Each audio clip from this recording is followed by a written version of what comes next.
5, 4, 3, 2, 1. Well, welcome everyone. My name's Sam Wainwright. I'm a co-convener of Socialist Alliance and resident in Walyalup, or Greater Fremantle. Welcome to this session, The Fight for Democracy in India. Is Modi fascist? As I said, my name's Sam Wainwright and I'll be chairing this session. Just a bit of housekeeping things for your convenience, for those who've only just joined us for this session. The toilets are on the first floor and they can be accessed by the stairs or by the lift on the ground floor, just past the loading bay. The loading bay is on the ground floor and where food will be served, and there's information stalls and tables there. Green Left is the host of this conference, and if you are motivated to become a socialist activist, you can either join us or stay in touch. We really invite you to do that. Please talk to us about this if you have any questions. A contact list will also be going around, and there's an information table in the loading bay area. And if you're on social media, please use the hashtag #Ecosocialism2023 when tweeting or other posts about the conference. We acknowledge that we are meeting on the land of the Kulin Nation, an alliance of 5 Aboriginal nations. They are the rightful sovereign owners of this land on which we live, work and organise. This land was never ceded, it was stolen. We pay our respects to the elders past, present and emerging. As socialists, we pledge to actively fight against all manifestations of colonisation, such as children still being stolen from their parents and communities, the incarceration of Indigenous people and deaths in custody, the huge poverty gap and the high unemployment in Indigenous communities. This always was and always will be Aboriginal land. Well, if you were to ask Australians to name a prominent figure on the world stage who's an authoritarian nationalist, using right-wing politics, exclusionary right-wing politics, that crushes ethnic minorities and the LGBTIQ plus community, they might name Vladimir Putin. But what about Narendra Modi? In fact, rather than condemning Narendra Modi, as many of you will have seen, our Prime Minister, Anthony Albanese, has engaged in a couple of recent love-ins with Mr Modi. One of those a few months ago was in India, where, if you remember, Narendra Modi opened the Narendra Modi Stadium and greeted guests by giving them a picture of Narendra Modi. And Anthony Albanese joined this spectacle and went around in this weird sort of chariot sort of thing around the stadium, waving to guests. More recently, Narendra Modi was here in Sydney, where a diaspora BJP supporters in Sydney put on a big rally for Modi, and where Anthony Albanese described Mr Modi as the boss. Now, Albanese can't be naive to the fact that Modi is very consciously using these opportunities to rehabilitate his public image, bearing in mind that there were times when even Western countries barred Modi's access because of the terrible massacres in Gujarat, where up to 30,000 Muslims were killed in pogroms or riots. And he must know that Modi is using these opportunities to bolster his image in India itself. The Modi government came to power in 2014. His right-wing Hindu nationalist Indian People's Party and its fascist-inspired paramilitary wing, the National Volunteer Organisation, RSS, already had a history of racist communal brutality. And I should point out too that it collaborated with the British and was not part of their independence struggle. Since its election, the Modi BJP-led government has been actively trying to turn India into a Hindu supremacist state that actively partakes in the ethnic cleansing of India's Muslim population and the persecution of minorities, including Muslims, Dalits, Christians, Sikhs, Adivasis, and I should add, queer people as well. So our Prime Minister is prepared to put all that aside, both to pursue the interests of Australian capitalists who see markets in India, and because of the desire by what we might call Anglo-imperialism to draw India into an alliance against China. So the nature and character of the Modi government is actually a vital and important question for us in Australia. It's not just some side sort of academic, exotic interest. Now, of course, we know socialists that calling Modi a fascist, as the comrades in the CPI-ML do, is no small thing. You know, on the internet, a lot of people use the term fascist lightly. You know, just any old sort of right-wing populist politician gets called a fascist. The term's used fairly loosely. In the Marxist tradition, it's used with a fairly high degree of sort of precision, But of course, Indian society is not Europe of the 1920s and 1930s. So how could we apply this term today? Well, our speakers two speakers today are going to address that question. I'll introduce them and then call them to the microphone. The first of those will be Clifton D'Rozario. Clifton is a leader of the Communist Party Marxist-Leninist Liberation and is a campaigner for Dalit rights in Karnataka state of India. He's also a lawyer, but we're very lucky he was able to make the conference because he had to get clearance from the Indian court because of charges pending against him. It's for us as organisers of the conference, actually getting comrades from the Global South to attend is not always a given thing. At a conference we had held last year, the Malaysian comrade was refused a visa. Comrade Farouk's visa was approved with only 24 hours before his flight was due, and we were certainly sweating on Clifton's visa as well because we were worried that Australian immigration would regard him as a person of bad character because of these outstanding charges that he has to face related to his activist activity, notwithstanding the fact that he's a lawyer.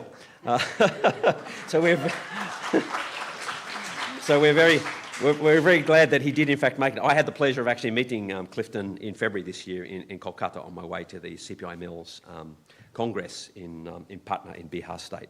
Our second speaker will be Ruchira Talukdar, who I only met 5 minutes ago.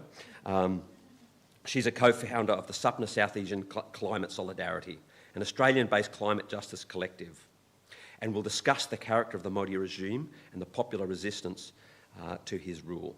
There'll be time for questions and discussion after Clifton and Ruchira have concluded their talks. They'll speak for about 20 minutes each. So I'd like to call Clifton to the microphone. Thanks, Clifton. Thank you.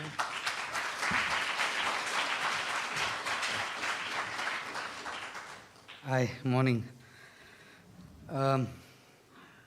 This is actually a little bit difficult, to talk about this. And we really love our country. I mean, India is really a great country in that sense. My friend Deepak over here, last evening, we were just having a chat, and his fond memories of India as well. And most unfortunately, we are at this juncture where there's literally the battle for the idea of India that is going on. And this, in that sense, is going to be quite crucial as to who comes through with this, because that's going to determine many things. It's going to determine what the rights of the general populations are going to be. It's going to determine how the religious minorities are going to live in the country. It's going to determine how what kind of space indigenous communities have over there. It's going to determine the working class, what kind of a life the working class is going to have. That's going to determine everything in that sense. So, which is why more often than not, what we say that this is not about a man. This is not about Narendra Modi as a person. This is beyond that. This is a battle for the soul of that country. And as somebody who is deeply committed to the country, to the people, and to the various struggles that all of us, the tradition of resistance, the tradition of change that we come from. So we look at this juncture at India with that sense of great concern as to, what happens from here. And of course, then you're not sitting, idle. You're also then part of this entire battle that's taking place there. So a lot of us and a lot of people, I think, across the country, across the world, are looking at India with great, there's a bit of a curiosity, there's some kind of a questioning. They're trying to see what is happening. They're trying to make sense of what is happening over there. And I think for us, we say that fascism is upon us in India, and we have a particular reason for that. Now, something that I've said on umpteen occasions, you call it whatever you want. You want to call it authoritarianism, please, be my guest. You want to call it majoritarianism, you can go ahead. You call it what you want. But there are certain features of this particular regime which are absolutely essential that we don't ignore. And those are the features that I want to, I'd kind of just lay it out before you, and then I guess, everyone is a judge for themselves. Very curiously, before I came in, I was just speaking to Sam. I was trying to understand also this relationship that India has with Australia, at least in terms of foreign policy. Of course, there's the boss and Albanese and that entire kind of, the diaspora being mobilized to in that sense, rehabilitate Modi's kind of, his public image. But there's much more beyond that. So I came across this report by Peter Verghese, who's the Chancellor of the University of Queensland. So it appears that in 2017, the then Prime Minister of Australia, Malcolm Turnbull, had sought that a report be prepared on the kind of on the kind of economic strategy that Australia can have with India. So it's a very, very big report. It's more than 500 pages. I'd request all of you all to look at it. But what struck me there is this, that of course, the point being made in that report is that, see, there's a massive economic kind of an opportunity, trade opportunity that Australia should not miss. But there's one paragraph which really, kind of caught my attention, which I want to read out. So it says, this is at page 7 of that report. From Australia's perspective, it is India's liberal, democratic and secular character which provides a foundation for this evolving strategic congruence. Some worry that this defining and tested feature of India is under strain. That seems an exaggerated fear at this time. But anything which materially weakens India's democratic credentials or its commitments to a secular liberal society would not only be a tragedy for India, but also calls into question the very basis of our strategic partnership. So I think, Mr. Albanese will have to be shown this report and will have to be told, so how is this now affecting our relationship? So anyway, coming to at least the subject at hand, fascism, there's a lot of theory on fascism, and I'm sure, most people are well aware of it. If you were to look at, say, how when fascism emerged as an ideology, as a political ideology, as a regime, as a kind of a state, we are looking at basically the interwar period, where, of course, Mussolini, 1919, and then, of course, the March on Rome, and 22 when he captures power. And there's a fantastic piece that he's written on fascism in 1932, which is an absolutely necessity, I think, for anyone to read, to try and understand at least that regime. So you have fascism that really evolves in Europe during that time, and it takes on different textures in different states. So in Germany, you have Hitler, and then you have a very, very different form of fascism. You have in Austria, you have a fascism in Spain, and several other nations. So I think the one point that I'd like to make here is this, that how is it that fascism just came about suddenly at that juncture? And for many of us, I think, it's obviously related to the Russian Revolution. It happens in 1917. There obviously is a crisis. There's also this entire euphoria, that there is another world that is possible. And you have this kind of a ideology that crops up, which is thoroughly ultra-nationalist, deeply anti-liberal, and effectively anti-Marxist. It is anti-Marxist from the very go. So you have this entire trend that comes, and of course this is a trend that develops across Europe, culminating in the war and the defeat of Hitler. And I guess it's thereafter that we realize, the kind of inhumanities that were heaped over there.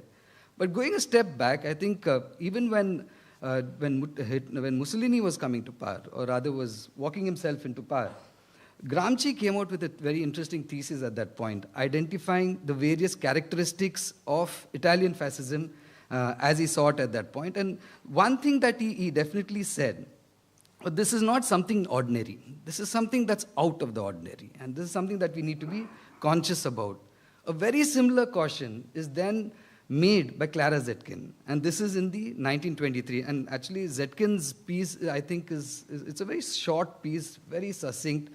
I think it's extremely, very, very informative. It really points you on how to understand fascism. So there's the one point that she makes there, which really, which I feel is absolutely essential, is the mass social influence of fascism.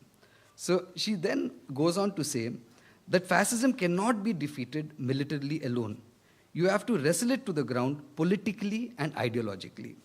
And then she identifies what she feels are the two essential features of fascism: a sham revolutionary program which links up in extremely clever fashion with the moods, interests, and demands of a broad social masses, and the use of brutal and violent terror. Thereafter, of course, you have Dimitrov, the Bulgarian communist, most famous for being, he was accused in the Reichstag burning. he gets acquitted in that matter. And of course, he writes this entire thesis, which is presented at the 7th and last Congress of the Comintern in 1935. So what Dimitrov says, he defines the fascist state as an open terrorist dictatorship of the most imperialist, most reactionary, and ultra-nationalist section of finance capital.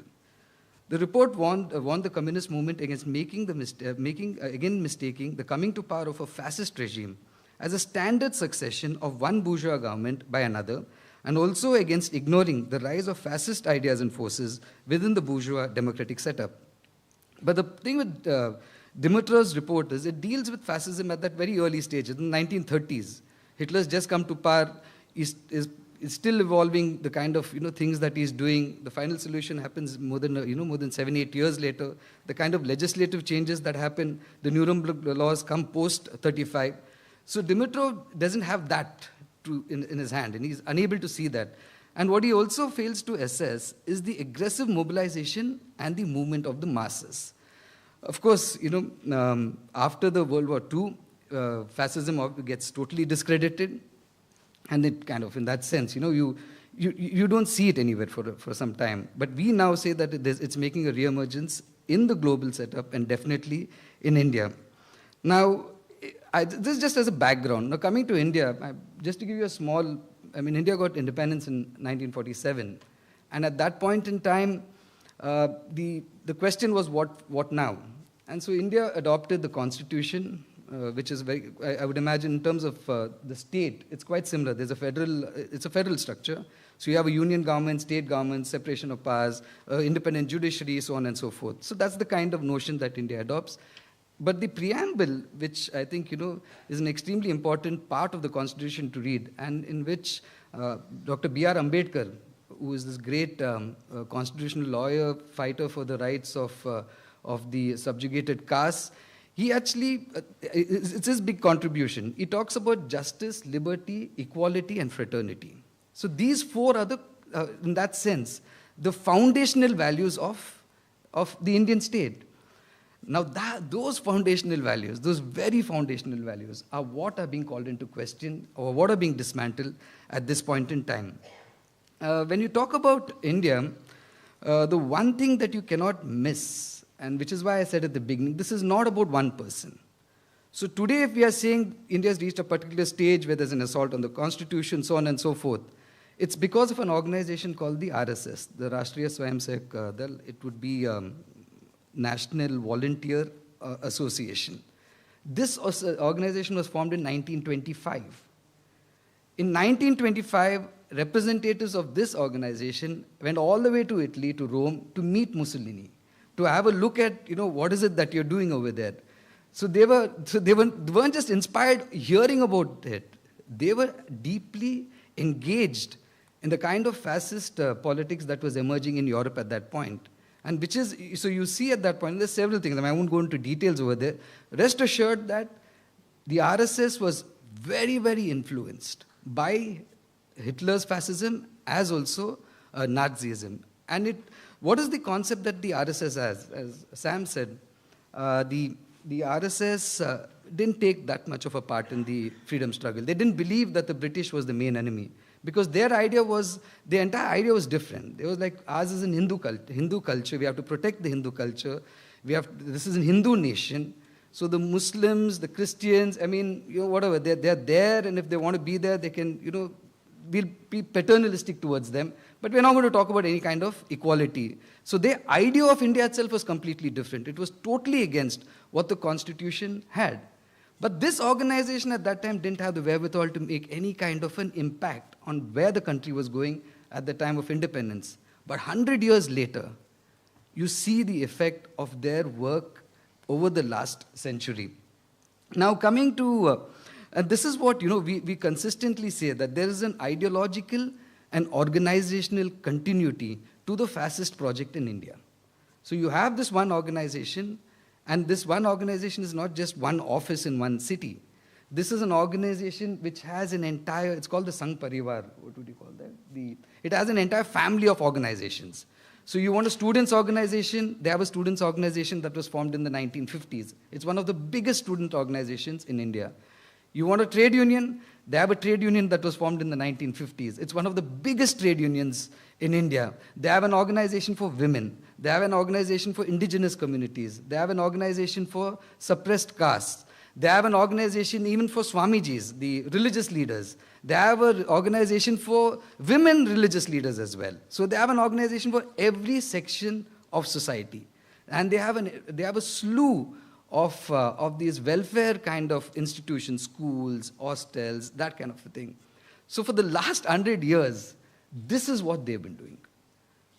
Even though they weren't able to capture political power, they have worked in society, among every section of society, building a consensus for the idea of an India that is not equal, for an India where minorities don't have equal space, for an India where caste will continue to be perpetrated, in an India where patriarchy is not going to be questioned. So that's that imagination of a Hindu Rashtra. They have normalized that in a large section of society. So which is why, okay, that's good. I'm good. I was a little worried about the time. I tend to over-prepare. I was just telling Sam, I rarely speak in English except in quotes. You're on the streets, my language is Kannada, so that's where you give your speeches. And then when you go to North India, which is like a foreign country sometimes, you speak in Hindi over there. But English is really not our... Yeah, so I was saying that if one were to understand, these features of what we are calling this Indian fascism, this organizational and ideological continuity is something that you cannot bear. So I was also talking to my friend Kokila from Singapore. How does one make sense? How does one say that, Singapore is not fascist, but it's authoritarian? And I think for me, the way I'd look at it is that, of course, it's authoritarian. It's totalitarian also maybe sometimes, But the fact is that there is no this kind of an organization that has this imagination for a completely different nation that is working on the ground, that is spreading a consensus. It has this army of lakhs of cadre that is going from village to village, household to household, whose only job is to just say that, hey, we are not an equal country. All these people who are here. You have to explain what a lakh is. Oh, a lakh. 100,000, yeah. Okay, it's really a lot of people. You can just look at it that way. And I realized this. I came into Australia and there were no people. So I asked them, is something wrong? There's no people. Because I think there's some 25 million, right? The population. Our population is some 1.4 billion. So the scale is incredible. So if you can, if you imagine the length and breadth of that country, you have this organization over the last 100 years which has worked, and it's worked in a very committed way. You'll have to, obviously it's worked hard, which is why, we come to this. I think the second aspect, which is really troubling at this point in time, is this authoritarian nature itself of this government. So you basically have a highly centralized form of government, but the decisions are not being made in parliament. The decisions are not being made by the other political parties. There's very little space that you have to, to try and influence that. The decisions are made in the offices of the RSS. So they are saying what needs to be done. They are saying what policies have to be done. Of course, there's this entire side of crony capitalism and neoliberalism, and you have, these bunch of 5 company houses that are really, ruling the roost at this point in time. There is that. I'm not saying that, it's all just RSS. But in terms of these fundamental policies that are defining the soul of this country, those decisions are being made by this particular organization. You also have a very centralized and autocratic form of government, with executive power being primarily in the hands of Modi and Shah. Amit Shah is the Home Minister.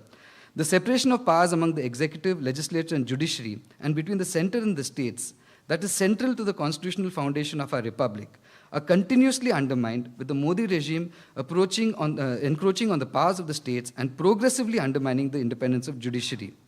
The resemblance to an authoritarian state is unmistakable, even as individual freedoms and rights are sought to be substituted by duties.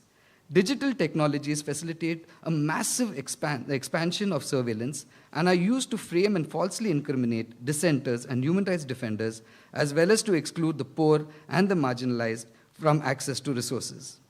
Indian fascism, crucially, seeks to control, regulate, and determine all aspects of society: politics, economy, culture, while exercising control over people's private lives as well. And here I think the crucial part for us is that, in India you have this Brahminical and patriarchal caste system. I'm not going to delve into that. I'm just assuming that, you have some idea of it. But that form of regulation of society, where caste system regulates a person's every decision in that sense, whether it's personal or public, who you interact with, who you don't interact with, who you eat with, who you don't eat with, who you can have a relationship with, who you can't, where you can sit, where you can stand, what work you can do, what work you cannot do, where you can build your house, where you can't build your house. That's the kind of a regulation that we already have. And if you look at the kind of totalitarian kind of a regime, that's what it wants. It wants to control every single thing you do, every decision of yours. But for India, the template has already been set. This Brahminical and extremely patriarchal kind of caste system has already set the template. So it's all the more easy now for that kind of control to be exercised in our country. Oh, yeah, okay, now I'll just read. This is now accentuated by the iron grip that the Modi regime exercises over institutions that shape public opinion, particularly the media, which has been transformed into a veritable lapdog media network. Inspired by Mussolini, the RSS aims to mobilize the entire population towards the goals and interests for which it has a plethora of organizations: trade unions, student organization, women organization, indigenous people organization, and scores of other organizations. The Modi regime aims to hollow out democracy to the extent that the state is the supreme authority and the individuals only serve the interests it lays down. Today, significant emphasis is placed on nationalism, or rather, the Hindu supremacist defining of Hindu nationalism. In this, basically, Hindu is equal to Indian, is equal to India. So if you're a minority, there's no way you can prove your patriotism. I'm unfortunately born into a Christian family. I don't believe in God. But I know when I go back from here, what I'm going to be called is a rice bag convert communist. So rice bag convert basically is the derogatory term for Christians, that you became Christian in India because you were given a rice bag and that's why you got converted. So I'll be a rice bag convert, not a Christian, not practicing, but still a rice bag convert, and of course I'm a communist. So that's like a double whammy.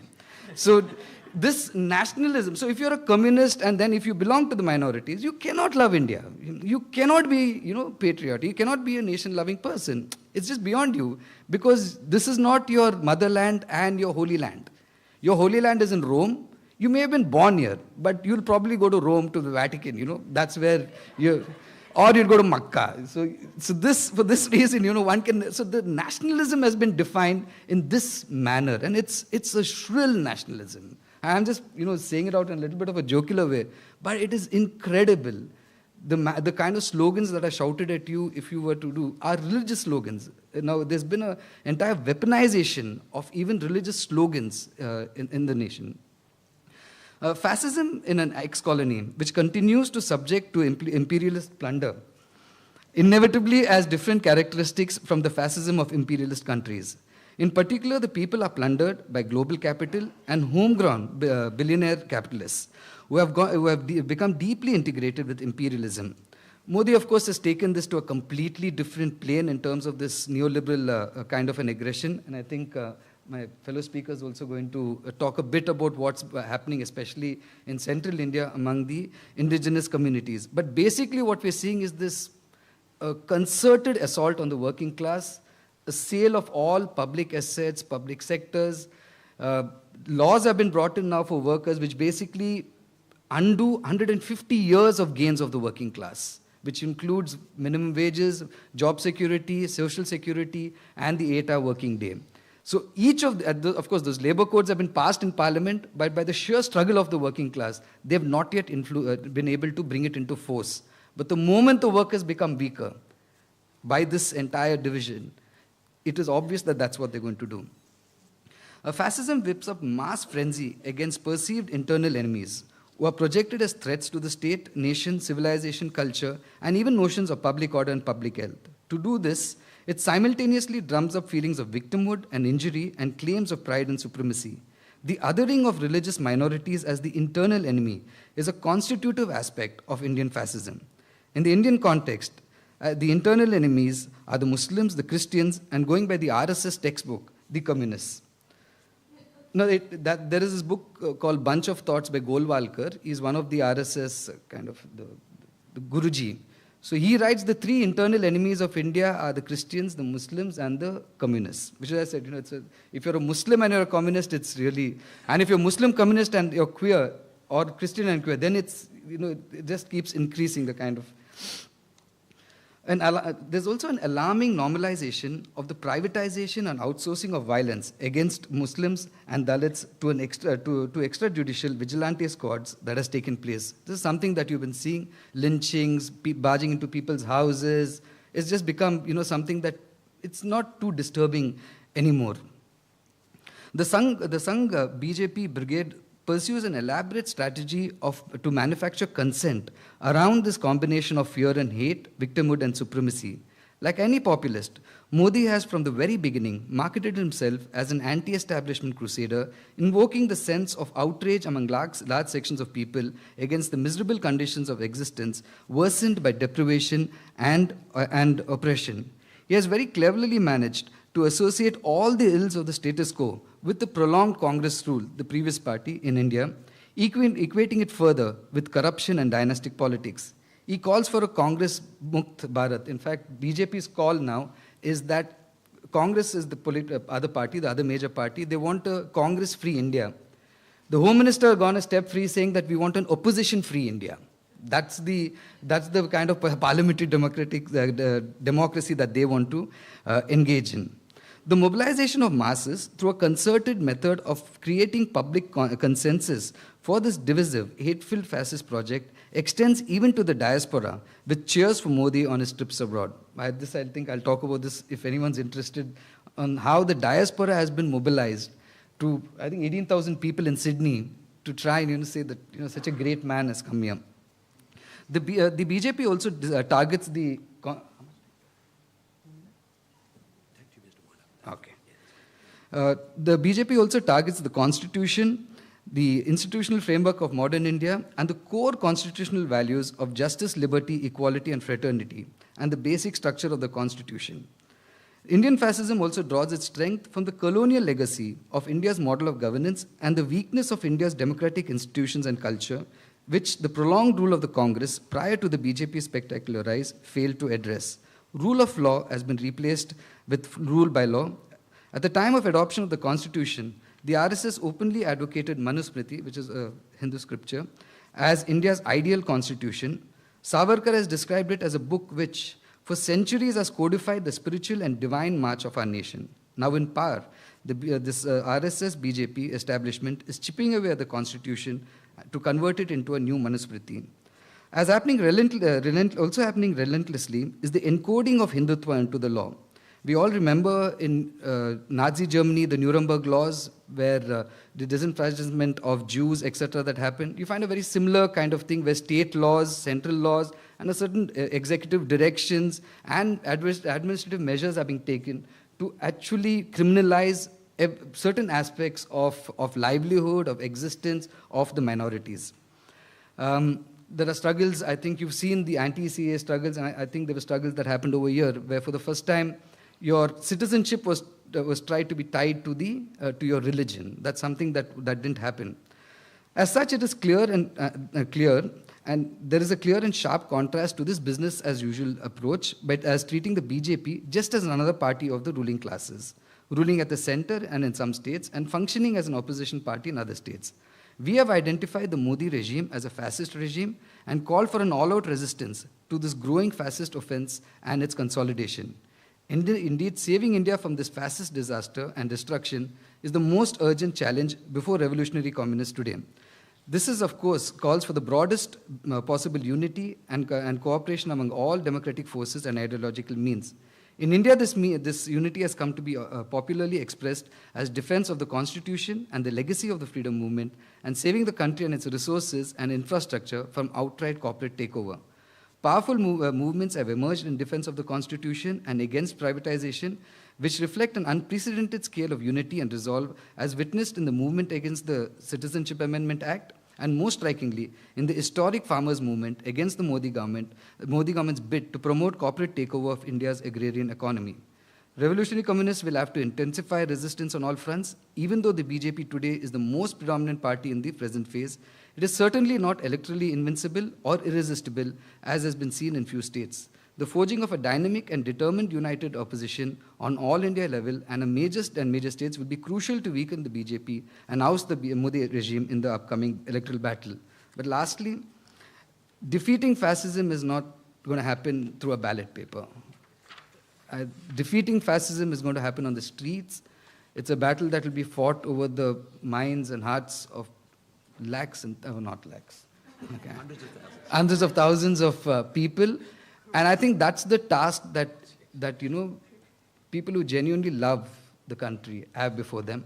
And that task is what they've taken for themselves. Thank you.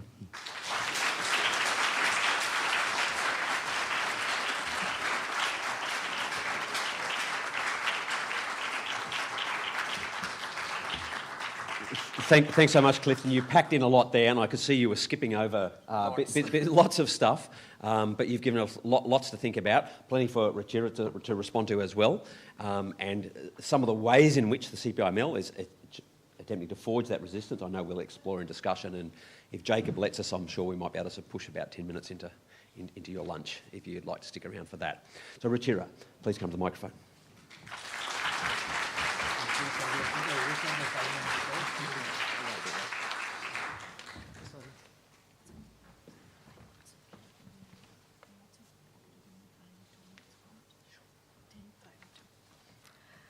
Hi, everyone. I'll begin by acknowledging the traditional owners of the land that I live on, of the Wurundjeri, the lands here, and the lands I live on, of the Wurundjeri people. I also acknowledge traditional owners of the land that I was born on in West Bengal, the Santal people. And we don't have this practice of acknowledgement in India. But with the work I do, I find it more and more relevant to be able to acknowledging both the worlds I live and draw from. So I am what we call an environmental activist. My journey began in Greenpeace in India, an international organization, but which also came under the radar of the Modi government that was cracked down on. And I moved to Australia 15 years ago and have been with Greenpeace, Australian Conservation Foundation, Friends of the Earth.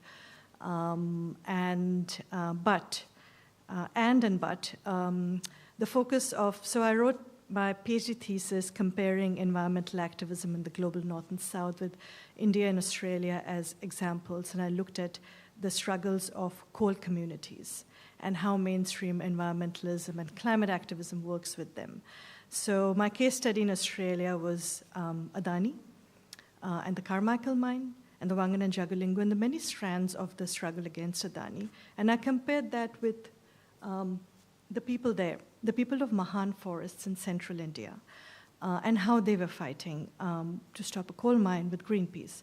So I bring this into context because I want to, I think Clifton's given us a lot to ponder on in terms of what's going on with the political and the ideological bent of the RSS and Modi, and what that means for India's democracy. And I want to ground us in a place that has shaped my outlook as an environmentalist in the global south, given me the grounding in people's struggles against mining and resources, and it continues to be the focus of my work. So I want us to focus on central India, broadly the region in the center of India, which has significant parts of 5 to 7 states, which are forested, old forests, and which has been the site of conflict between indigenous Adivasi people, as well as non-Adivasi long-settled communities on the land, and the government and the state for a very long time. So what I want to do in this 20 minutes or less than 20 minutes I have is talk about the arc of struggle, so the struggle for democracy and democracy as environmental rights and self-determination and climate justice in central India, where there is the most number of indigenous Adivasi people living in the forests on their land. And what that means today in a state of climate crisis, and what that also means actually for the topic of this conference, which is about moving beyond capitalism. So this image is of the community in Mahan when they got their forest rights. Forest rights in India came in, and I'm just going to go to the next slide in a minute, but the banner says, Loktantra Zindabad, democracy, long live democracy. That's essentially what it states. Now here on the ground in central India, which has a lot of coal and other minerals under the ground and forests above, and is the home and heartland of indigenous people living on the land in India, environmental rights and self-determination equals to democracy. Democracy and legal democracy is enshrined in certain rights. So this is at the heart of the contention today, with increasing mining and other kinds of stresses on forests, on people's forests, and simultaneously people still getting rights over their forests, which they were evicted out of in the colonial period by the British. So this tension marks the ground in central India. If we go to the next slide, please. So there was a very long movement after Indian independence, in the decades, very long movement by indigenous communities and civil society groups, which came and all finally unified under the umbrella of the Campaign for Survival and Dignity for indigenous people to have, for indigenous and non-indigenous long-settled communities on the land to have legal rights over the land and forests that they had been evicted from in the British colonial era, when the British took over the forests and made them state forests and started using them as resources for the Industrial Revolution and to lay out the railway. What came out of the very long struggle over decades, can we go to the next slide? Was the Forest Rights Act and another act before that, which I won't have the time to get into, so I won't. But essentially, if we think of the native title in Australia, which is an equivalent to the forest rights in India in terms of intent, or if you think about land rights in Australia, the intent was to redress colonial wrongs and for indigenous people to be able to claim their land back. So similar intent, the native title was instituted in the early 1990s, and the Forest Rights Act, after decades of mobilization and movements, came in 2006. And of course, it was in many ways a compromise to what movements were demanding. But this is so with my work, I look at the differences between how democracy is enabled on the ground in Australia and India through mechanisms like this. So the Native Title Act is not as progressive as the Forest Rights Act. The Forest Rights Act essentially gives communities, indigenous communities, the right to veto mining if they so choose. So environmental self-determination, and I know that some people are feeling really good hearing about that, but there's the other side of the story about the violations. So I'm coming to that. So the Forest Rights Act came in at a time when basically the Indian economy had begun opening up in a big way. Neoliberalism and markets were coming into the forests. Mining was increasing, coal mining and other kinds of mining. So this is the interesting thing. Just like the Native Title Act came in a little while before the minerals boom started in Australia, and the native title, of course, did bring in some, there has been an intense debate about whether native title is adequate or not. There's been an intense debate about whether mining has been good for First Nations people in Australia or not. But I cannot disregard the Professor Marcy Langton assessment that the native title, of course, at the time of the mining boom, did provide some mechanism and power for First Nations people to be able to negotiate, which they did not have before in the previous mining boom eras. Now, if you think about that, and if you think about forest rights, which came in 2006, at a time when mining, and this was before the Modi government, mining was starting to increase massively in central India, a lot of coal, but other minerals as well. Forest rights came in at that time when communities could actually have some rights and a possibility for self-determination. Around the same time also came a revamped land rights, revamped Land Acquisition Act, which overhauled the colonial legal structures and again gave communities the place and the position to have, to have the information and to make decisions for themselves and negotiate compensation on equitable terms. So the Forest Rights Act came in 2006, and immediately there was a backlash from industry, of course, but also state governments and state bureaucracies did not want to relinquish power because they wanted mining revenues. So this has always been at the heart of the conflict with the Forest Rights Act. Now, what happens from 2014 when we've had the Modi government in power is, some of the details that I'm going to talk to in terms of how democracy through the Forest Rights Act and the rights that people can, land rights that people can have has been significantly threatened. If we go to the next slide. So what happened after, the previous slide had an image which was about the historic win of the Dongria Kond. We can't call it a win, but the case of the Dongria Kond community in a remote indigenous community in the eastern state of Orissa, who used the Forest Rights Act for the first time in the way that it ought to be used. And community after community, over 100 disconnected remote hamlets of indigenous people said no to bauxite mining on their sacred mountains. So that was in 2012, and since then, and with the instituting of the Forest Rights Act, it's been a tool for communities to fight for basically fight on legal grounds for rights that they've always had. So this picture is from the stone slab or the Pathalgadi movement in Jharkhand, where indigenous people were setting up stone slabs of the 5th schedule of the Constitution outside their villages. The 5th schedule has rights and safeguarding of Adivasi lands, and that's in the Constitution. And Forest Rights Act and the other act that had come in before that were actually legalizing those rights and grounding them. So with the coming of these kinds of laws, communities had legal tools with which they could contest mining. But what happened? Our community is getting their rights. If you go to the next slide. So I think I want to, instead of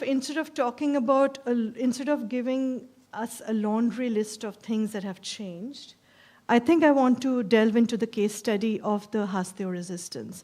And this has brought up a lot of the mechanisms that are used by this government, and also brought up this whole thing of crony capitalism and the Adani, the power that Adani wields on the ground in many ways. So I'm going to talk to this case study. So we know that in 2014, when the Modi government came in, there was a massive crackdown on civil society organizations, environmental organizations, and rights groups, and it was done through the mechanism of the Foreign Contributions Regulation Act, FCRA Act. So basically, foreign funding received by organizations was blocked. The organization that I have kind of worked in from the very beginning of my experience as an environmental activist, Greenpeace. Greenpeace was made an example of. Greenpeace was made an example of, and their funding was blocked because Greenpeace had been working to stop coal mining, using an international narrative of we need to stop coal. And they had worked with the Mahan community whose slide had first put up. Now, what's been brewing for a long time, parallelly in central India, has been a resistance of communities in the state of Chhattisgarh, in the northern part of the state of Chhattisgarh, in really dense, thick forests, the Hasteo forests. And some of this started before the previous government, before the Modi government, during the Congress-led previous government at the center. But Adani has been a constant in this case, and it just kind of shows how Adani's power has been growing on the ground. And regardless of which governments at the state level, Adani is basically kind of getting what they want. So after the Forest Rights Act came in, communities in the Hasdeo forests basically filed for their Forest Rights Act, filed for forest rights and got community and individual forest rights. What's been happening is that from 2012 there has been mining in the Hasdeo forests. The Congress-led government, before the Modi government, had designated the Hasdeo forests as forests that should not be touched for mining because they're high-value forests, animal corridors through thick forests, and because they're precious as carbon sinks. Now, the interesting thing is, while they said no to mining, they did approve a coal mine at the edge of the forest and left it there. Now, with the Modi government coming in, and more mining has been approved in the Hasdeo forests. The most recent ones being coal mines that were auctioned as India's response to the COVID recovery, and coal blocks were allocated in the Hasdeo forests. Land acquisition for new coal mining in those thick forests, now happening in the interiors of the forest rather than the edge, were approved using draconian laws and not the new land acquisition law. Why? To bypass the Forest Rights Act and the space it creates for communities to decide on mining. So what is happening now, over the last 10 years, what has intensified is basically bypassing the provisions of acts like the Forest Rights Act for communities to make decisions. So if we think of India's long struggle, communities' long struggles for democratizing.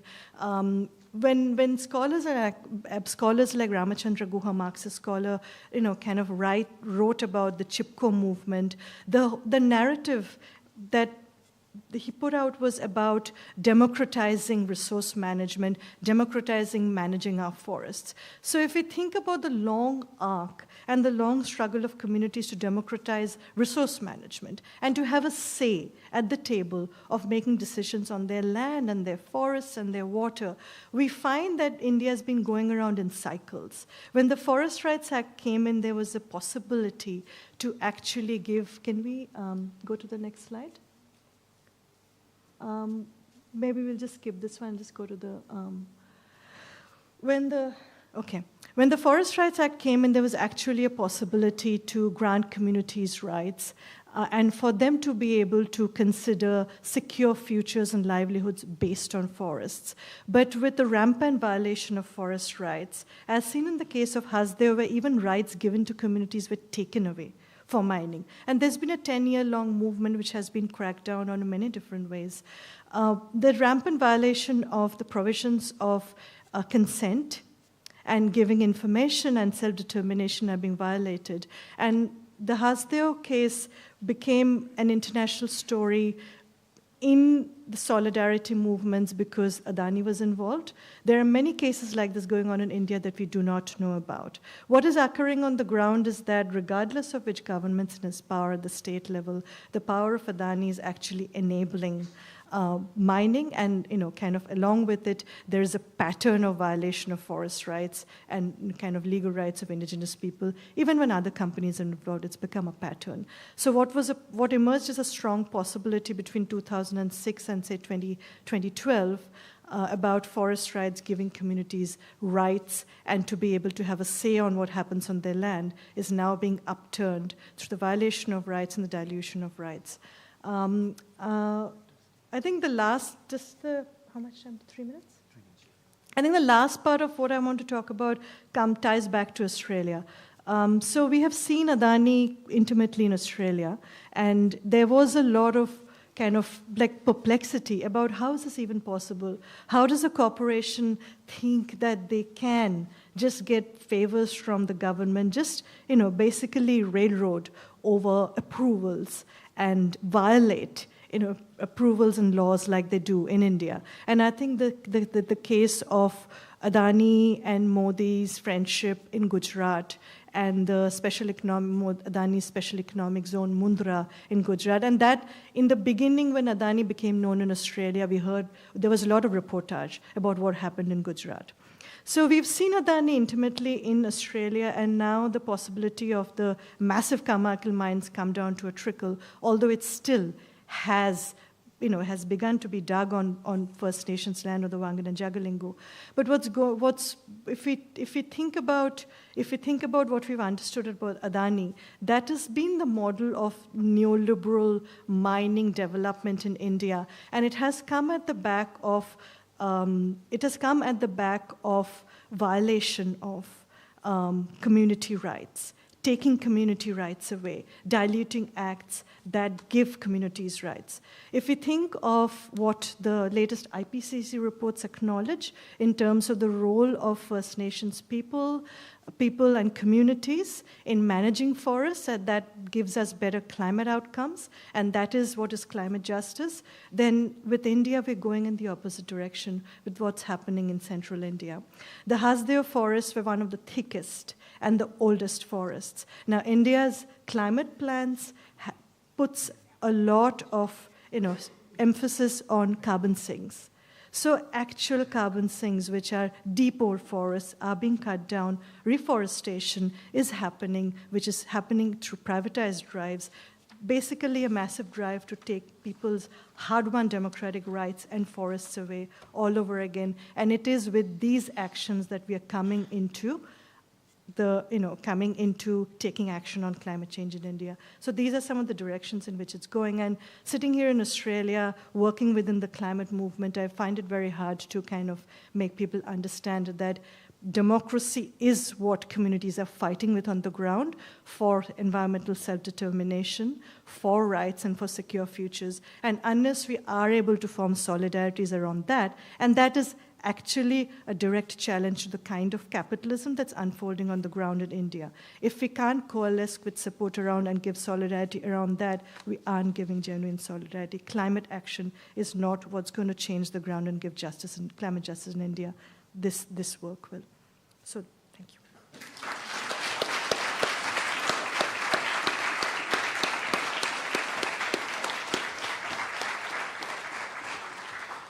Thanks so much, Ruchira, for bringing some of those struggles to light. That's fantastic. I don't want to massage the sort of questions that you might ask of our guests, but I think that the point about Adani's role and the relationship between these big capitalist conglomerates and Adani is I'm very glad that was raised. Just the week before I got to India, the Indian Army went into a village in Kashmir and systematically raped every single woman and forced their husbands to watch while crushing their testicles. I think perhaps not so much for our Indigenous brothers and sisters here in Australia, but the level of violence and sexualised violence in the Indian class struggle is by both the state in a place like Kashmir and in the city, and then by sort of gangsters in the countryside is something that can be hard for Australians to get your head around when you first get there. I think probably Clifton takes it for granted that we know about these things. The other thing too that I should just point out that I didn't do in my introduction is that Clifton's party, the CPIML, recently at the last state elections won 10 MPs in the state parliament. And obviously that's right in the heart of the so-called the Hindi belt, the heartland of Modi's project, and so it very much embodies the way that his organisation is taking the fight up to Modi. So how they got there and what comes next might be things you want to ask about as well. Obviously, you don't just have to ask a question. You can make a comment as well. It's not a one-way thing. But I just ask people to keep their comment or their questions or both just to 3 minutes, so as many people get a chance as they possibly can. We'll take a round of 3. We'll let Clifton Ruchira respond, and then hopefully we can fit about 2 or 3 rounds in if the organisers will let us squeeze into about 10 past 1. So we'll go for 3. We've got the first 3 I'll get is the comrade here with the glasses, who I don't know, Susan, who I don't know, and the comrade right at the back of the hall there. Okay, Susan, we'll come back to you later. The comrade there, yes. Sorry, there should be a roaming mic. I apologise for that. Oh, you have to. Best if you come to. So don't be shy. Come to the podium. There were some hands from this side as well. Oh, okay. Yes, I'll come to them. Don't worry. Thank you both so much. That was so interesting and dense with a lot of information. I just want to say something about the Indian diaspora and their role in Australia's relationship with India. It's a complicated and point to make within 3 minutes. I'm going to try and do it. When I first came to this country, and a lot of Indian people would say this, and they'd say this today, there was a lot of racism. The White Australia policy might have been over, but there was an informal White Australia policy. And the way in which a lot of Indian people combated that was through capitalism, was by making money. And let's not forget that John Howard courted the Indian population in his electorate and other electorates in order to get his party voted and himself voted because of money. It's not because he changed his mind about Indian people. He was as racist as his party. And I know I'm making strong comments here, but I don't think that can be. I think that can be demonstrated in a number of ways. And the racism I'm talking about here is structural racism. It's not direct racism. It's not about, calling you names in the street. And so what's happening here in the diaspora? Of course, the diaspora probably does know about what the horrible sexual violence that's happening in India to suppress people. And people might think, well, why are you closing your eyes to what's going on there? And I think it's because I'm not making excuses. Obviously, this is complicated, and as I say, I can't do justice to this point in 3 minutes. But it's because the survival of a lot of people in this country is, I guess, so paramount for them that they're willing to do certain deals so that they can have opportunities met. Right? That's not the entirety of the diaspora, but that's some of the explanation of why the diaspora are behind Modi, are behind Modi's relationship with Albanese. And let's also not forget that the Anglo countries are courting Modi not because they have changed their mind about racism. When we first came to Australia, India was not on the platform in terms of its power. It now has seen to have power because it's seen to have economic power. It's also seen to be a vehicle that can be used against another enemy, which is China. And so racism is still at play here in how the Anglo countries are using India. Racism is at play in terms of why the diaspora in Australia, the Indian diaspora in Australia, is closing its eyes a little bit to what's happening in India and the suppression of people. I'm sorry, I have to wind up now, but I hope I've been able to make this point sufficiently in this small amount of time.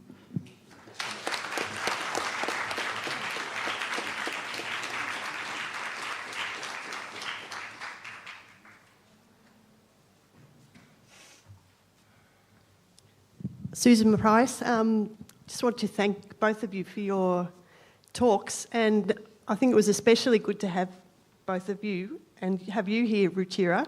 And I know we've been corresponding, but we haven't actually met yet, so it's good to see you here.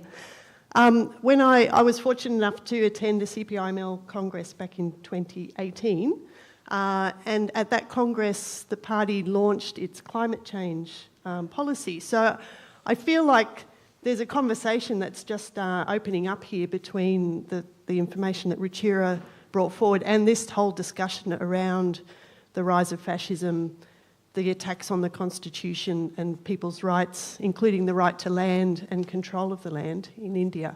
So I was just wanting to hear a bit more from you, Clifton, about the CPIML's work in the environmental space, in particular in the land rights struggles. Yeah, thank you.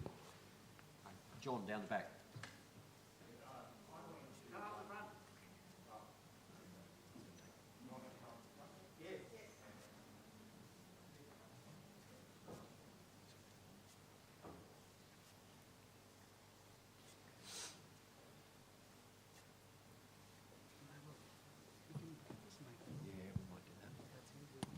John, just come and grab this one so you don't, if the stairs are going to be a hassle.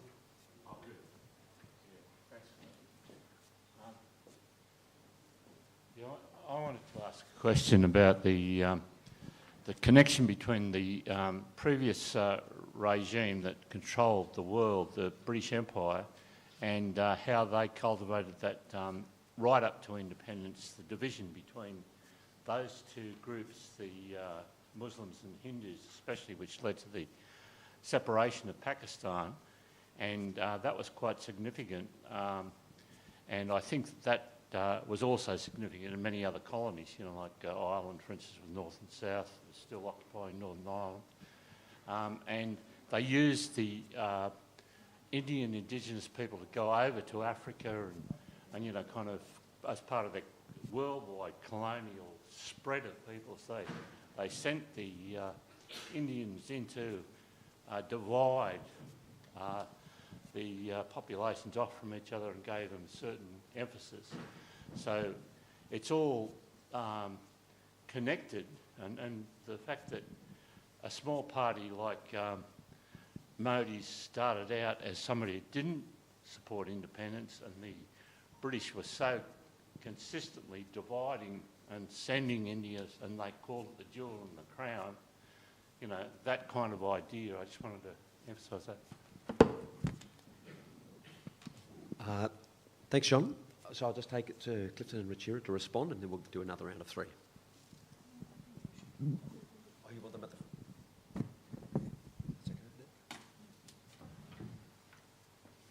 Yeah, I think the point about the diaspora, the RSS has an organization for the diaspora, which was started in 1947, 1948, I think. It's called the Hindu Swayamsevak Sangh, HSS, which has units in just about every country.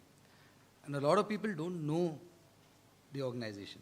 In fact, a lot of aid, a lot of money goes into India. Perhaps RSS may be the biggest recipient of foreign donations in India. We don't know because it's never been put in the public domain. But you do know that there is money being. So I think there is that mobilization that's happened there as well. And it's really, the way I look at it, it's not a question of closing your eyes. You know what is happening. It's about you being okay with it. So in the US, for instance, in one of the the councils where they celebrate this India Day, in the parade, they had the bulldozer. The bulldozer which has become the symbol of demolishing the livelihoods and homes of Muslims in India today. So in that parade, they had it, and with Yogi's face, you know, the Chief Minister of Uttar Pradesh, an extremely vicious kind of a person. With his poster, they had this thing. So it's not about being blind. This is about acceptance. You're saying it's fine. I also believe in this politics. So I would not be, I wouldn't be so generous to say that people don't know. I think this is a very conscious choice that's been made. The second thing is about... Just before we move on to that, I think I'm happy for you to respond to that. I just wanted to say that there are actually people in the room who, like I would kind of point to the Humanism Project. Deepak Joshi is here, and some of these groups, some of us got together to start some of these groups at the time of the National Register of Citizens protests that were going on in Indian Solidarity, and the work has moved on to kind of look at a range of different things in terms of how the diaspora, kind of is mobilizing around fascism, right-wing fascism, or how can we counter it. So, feel free to have a chat with Deepak, who's right here. Just a couple of things on that. What we're not factoring in is the fact that India is the place with the highest number of migrations to Australia happening at the present moment. There is a lot of political opinions that are shaped kind of by migrants who are coming in. There is a polarization in Indian politics now. That's coming into the diaspora now. The majority of that's being driven by people who are coming in now. There is, of course, the older migrations of people in the previous generations. Factoring all that in, it is not just about what the RSS has been historically doing, and it is not just about how Indians are a part of the neoliberal kind of Australia making. It is much more complex than that, and it's actually very strongly connected to the currents coming out of India. So please come and have a chat. Deepak's here from the Humanism Project, doing really valuable, credible work, being a voice of opposition. When Modi came this time, We have all seen the pandering and and that kind of support in Western Sydney at the event. But we have also noticed that there was a screening of the anti-Modi of the Modi docos in Parliament. There's a lot of work that went on behind the scenes to make that happen, and that is a critical voice of dissent that's coming in the diaspora. So, just want to point to that. No, I'd clap to that actually, because actually when the Sydney thing happened, and I mean I also spoke to Deepak. There's so many stories about him I've heard in one day. I can actually spend a session on that. But there is a lot of work where the diaspora is fighting back. At least the Democrats among them, those who are progressive, are concerned, and that I think is very good. The question about climate change, actually as a Communist Party, we've been extremely conscious about the question of climate change, not just climate change. Generally, this notion of class, how does one understand class? So for us, class is not just an economic category. It's also looked at from a very social point of view. It's a social category. So fighting even, say, caste, annihilation of caste, is a very natural fight for us. It's part and parcel of our class practice. The question of LGBT, it's extremely crucial for our daily practice. This is not a resolution. This is part of your thinking. That's the part of the organizational ethos. Disability rights. This is something that, again, we don't need somebody to, say that this is something you need to think about. For us, when we talk about class, we're also looking at all of this in the similar way. For one is, of course, the kind of this extractive kind of economics, obviously. But also from the organizational point of view, we're extremely concerned about the question of climate change. So even in our Congress, which just got concluded in February this year, we've actually refined the climate change. I'll share it with you, and we are trying, within our own constraints as to what we can do in regard to that. The last question was about the British policy. It's a very short. British policy has been the same as everywhere. It's divide and rule. In India, 1857 was the first war of independence. Of course, the indigenous communities before that were regularly fighting against the British. But what is generally known as the first war of independence was in 1857, where you had amazing unity of all communities, Hindu, Muslim, every kind of. And it was a big jolt to the British. So post that, the British actually adopted a very conscious policy of ensuring that there is a communal divide, that this kind of unity does not happen. And the consequences of that are something that we are seeing played out even today. Thanks. Another round of three.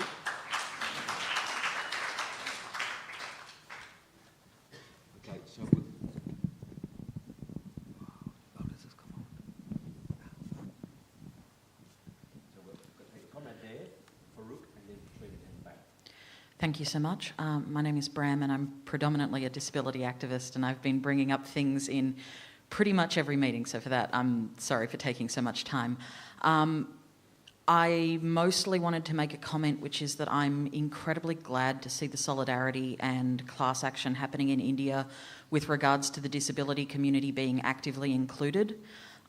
This is something that gets overlooked a lot in Australia and a lot of privileged countries where we ignore disability rights as part of class rights. And also, I wanted to say, just briefly touching on the topic of Indigenous rights in Australia, I am white and I live with a lot of privilege on that front, but I've been keeping a close eye on situations like what happened at the Jaborong Embassy and the effects of, I guess, governments like the Dan Andrews government selling out Aboriginal rights in return for fast profit is something that I've been noting as there's a movement in Australia towards centrist and right-wing and anti-union and anti-Indigenous policy being hidden behind the concept of social progression.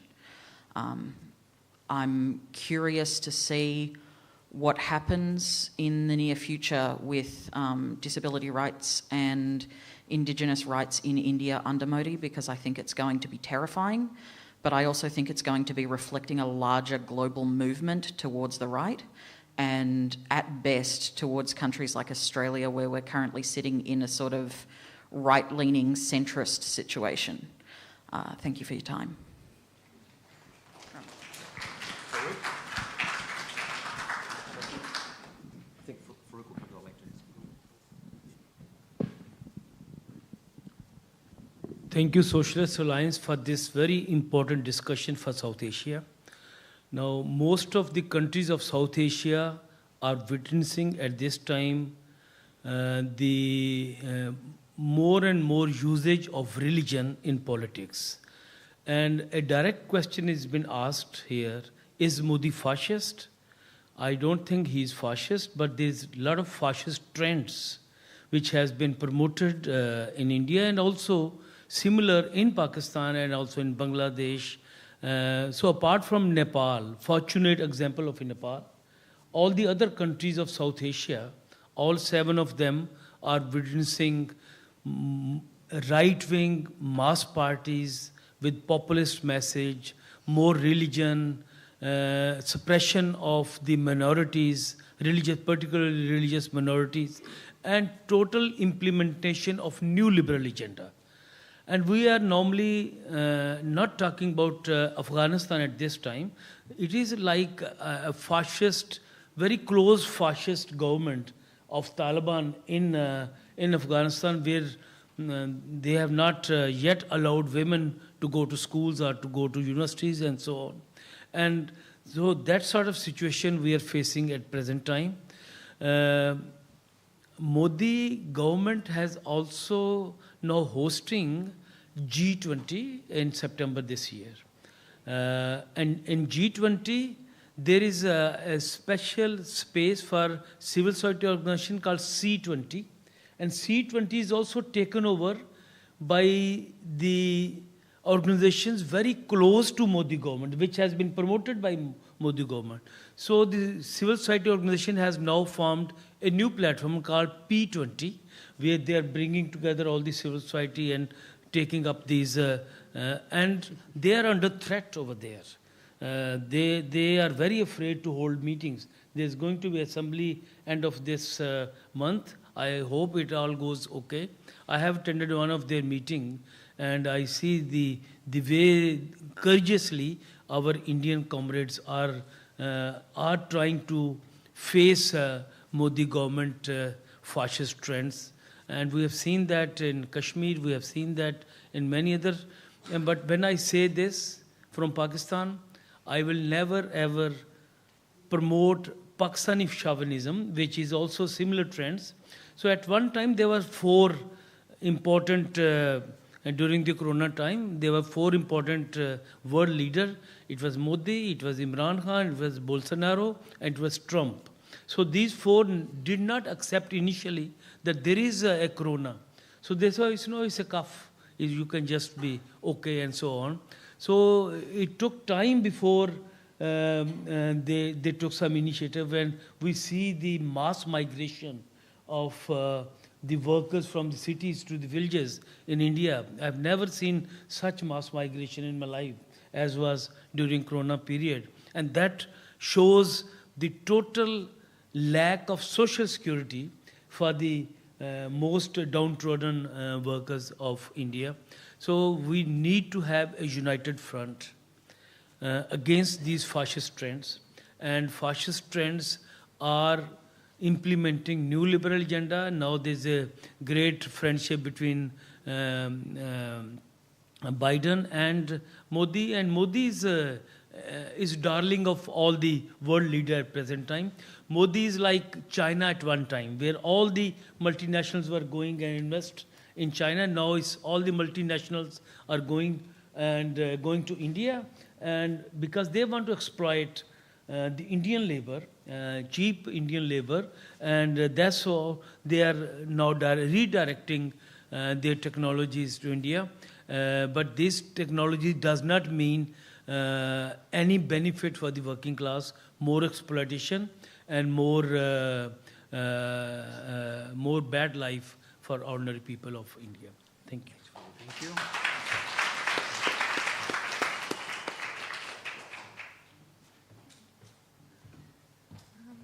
Hi, comrades. Patrina Harley here.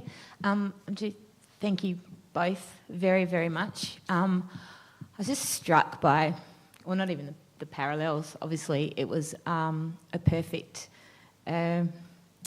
paper to look at India and Australia, because the parallels between what's going on with state capture and the climate battle with the Indigenous people is almost exactly the same. So I'm from Burraloo in WA, so Aradani is currently Woodside's Scarborough Gas Project. Woodside have their evil tentacles across the world. They've taken advantage of Myanmar, where there was a civil war. They were still in there trying to get gas rights. So I was part of a campaign last year, got arrested, blocking the Woodside gas project. And I just found the whole, when I went to court, suddenly faced with, you know, it wasn't a kind of block on the road, or this was mining town, mining territory facing the state and the police, and you really felt the, you know, I literally felt like I was run out of town. And so I guess, I know Greenpeace have got on board with the Woodside campaign over in the West. And I guess my question is, tactic-wise, so what we've been looking at is we're finding now that most arrests, unless we take it right through to the court process and try and test this emergency defence, this is what most climate activists are trying to do, which is basically that if you can just prove that you believe that there's a climate emergency, then it's the onus is on the prosecution, the courts, to say that no, you don't believe that, you're planning it because you're, you know, a terrorist or whatever their excuses are. So what we're finding is that, so we tender the IPCC reports and all the climate reports as evidence. This is where our belief is founded. Currently, most magistrates will dismiss that defence straight away. Their argument is that, you know, we're not scientists, therefore you can't prove the science. And our argument is that we don't have to prove the science, we just have to prove that we believe there's an emergency. Here's the science, we've read the science, we've been hearing the science for 30 plus years. So prove to us that we don't think there's an emergency, in our actions, that we, you know, we take these actions, and the law is that if you, I mean, it's based on things like, you know, if you murder somebody to try and protect somebody else, then therefore what you were doing is creating far less harm. So climate activists are trying to use that argument. Okay, so my question was, I guess, is this tactic of taking it to the courts, to the final level, how do you think, is that Greenpeace's way of thinking, or how do you think it's working? You were talking about, you know, it's very, very important not just to block, that we have to strengthen this legislation that is already put in place, like land rights title. So in terms of Greenpeace's work, can you maybe expand on that kind of tactic, or how you think that kind of tactic is working, if at all? Thank you. Thanks, Petrina. I'll let our panellists respond to those. I think we've we've probably reached the end of time. We're at lunchtime already, and the panellists need to. I'll get them to respond to the questions. Sorry, Cookie. And to make any other concluding comments they'd like to make as well. Obviously, if you're Melbourne people, you can stick around and speak to Ruchira. I'll also point out that Clifton is going to give another workshop after lunch. So we've worked Clifton quite hard. I feel very guilty, like North-South Division of Labor. I went to the CPIML conference and I only had to give greetings for 2 minutes, and the comrades looked after me, you know, waited on me hand and foot. And poor old Clifton, we're getting to give 3 presentations. But his next presentation after lunch will be on class and caste in India. So if you really want to explore these issues, go to the workshop. This is really fascinating and heroic struggle against great odds. So stick around for that. I'll ask the comrades on the panel to respond. I'm just going to respond to parts of the first and the kind of the last, the first and the third comment and question, and Clifton pass on to you for, you know, kind of broader observations. Look, I think a part of me wish I could have, you know, my presentation in one of the climate sessions, because I find it's actually bleeding into some of the really critical conversations on how fascism kind of and neoliberalism is working on the ground in India. So I will say that one thing I haven't had enough space to emphasize, and perhaps would have if we were talking in a separate climate panel, is while thinking about solidarity, I'm also thinking about how when we look at the contexts here and we try to think about the risks in India, we don't understand the context, and in not understanding the context, we're not able to give solidarity properly. The critical issue, what's been happening since 2014 when the BJP-led governments come in the center, has been kind of crackdowns in different ways on civil society, environmental groups. That continues in different waves, and the very recent one has been, kind of one of the most credible research institutions in India, independent research institutions, they're literally been shut down. There was an article about it in the Washington Post, the Center for Policy Research, and an environmental organization and network doing critical, credible work with communities, informing them about their rights. The Environics Trust, their offices have been raided. And the third one is a network of lawyers called Legal Initiative for Forests and Environment, which was, has been doing fantastic, and they got the Green Nobel. Which year was that? They got the Marxist, they also got the Green. So basically that work is recognized as critical around the world for giving communities access to information about their rights, for actually then fighting environmental cases in the National Green Tribunal. Now, the National Green Tribunal is being gutted. Organizations doing critical work to legally represent communities' interests in that space are being, their work is being stopped. So to respond to your question also coming to this, I am not able to compare strategies here and there, because what we are seeing in India is, if I can speak specifically from the environmental and indigenous rights space, a dismantling of institutions, an erosion of rights. And the biggest, when I think of the work that, kind of collectively all of us researchers, people on the ground more so, what has to do is the community being able to have information about their legal rights and representations. I cannot think of a scenario in Australia where indigenous communities who know that they can claim native title don't know about it. So you can see how different the ground is, even though we are democracies. So we need to be able to understand this context and the precarity of this context in a populous place like India, because the future of climate justice for communities, I think, kind of hinges a lot on being able to give climate justice for communities in India, because we're talking about populous location, the largest indigenous population in the world, and the rights that underpin their, secure futures, could begin to underpin the secure futures, are being eroded by the biggest threat being them not even being aware of them. And civil society groups working to make aware of them are called anti-national and cracked down on. So I just want to kind of talk about the difference in the ground and being cognizant of that. And I think we can talk offline about Greenpeace's work, because, thank you.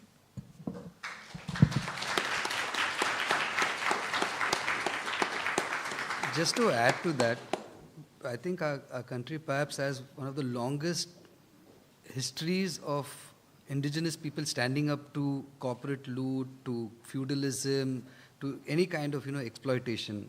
One of the earliest struggles that we know was in the 1700s, which I think we recently celebrated that on June 30th, the Santal Hul.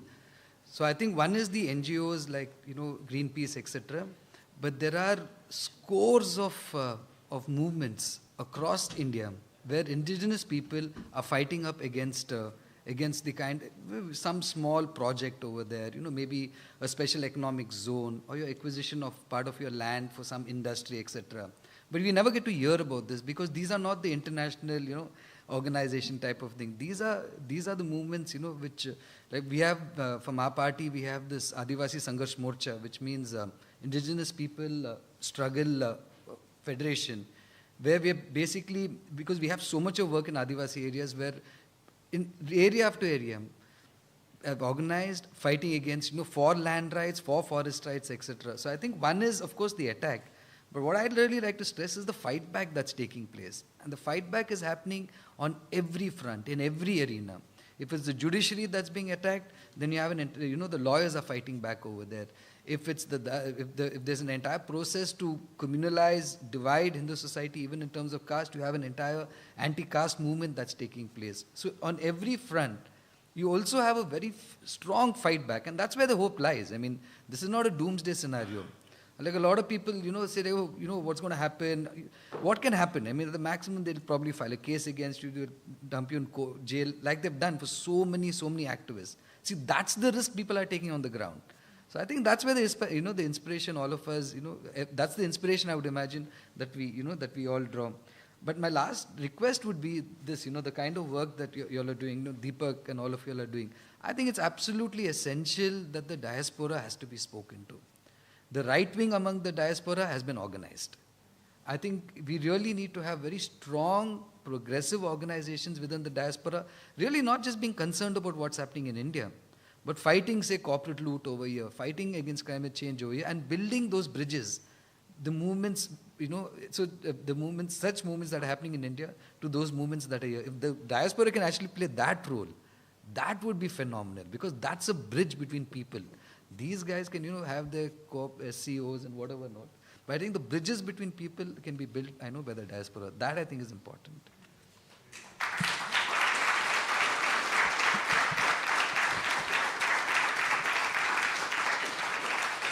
Well, I hope very much that your presentations will help galvanise precisely the building of that support between left and progressive people in the diaspora and the broader Australian population. There's a lot of work to be done. Please join me in thanking Ruchira and Clifton once again for their great presentations.